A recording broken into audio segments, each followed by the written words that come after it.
আসসালামু আলাইকুম। আজকে আমরা পরিসংখ্যানের 66 নাম্বার এমসিকিউটি সমাধান করব। প্রশ্নটি দিনাজপুর বোর্ড 2020 সালে এসেছে। প্রশ্নে অনেকগুলো সংখ্যা দেওয়া আছে, সংখ্যাগুলোর মধ্যক কত বের করতে বলছে। মধ্যক বের করতে গেলে এই অবিন্যস্ত পাত্রগুলোকে আগে ঊর্ধ্বক্রমে বা অধক্রমে সাজাই নিতে হবে। আমরা ঊর্ধ্বক্রমে সাজাই। ঊর্ধ্বক্রম মানে কি? ছোট থেকে বড়। তাহলে সব থেকে ছোট কি? 3, তারপর 5, তারপর কি 7, তারপর হচ্ছে 10 আর হচ্ছে 15। সাজানো শেষ। এখন দেখবা এখানে উপাত্তের সংখ্যা জোড় না বিজোড়। 1 2 3 4 5, 5টি উপাত্ত মানে বিজোড়।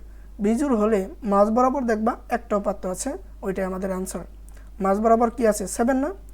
এই 7-এর ডান পাশে 2টা উপাত্ত, বাম পাশে কয়টা উপাত্ত? 2টা উপাত্ত। তার মানে এটাই আমাদের মধ্যক। অ্যান্সার কি?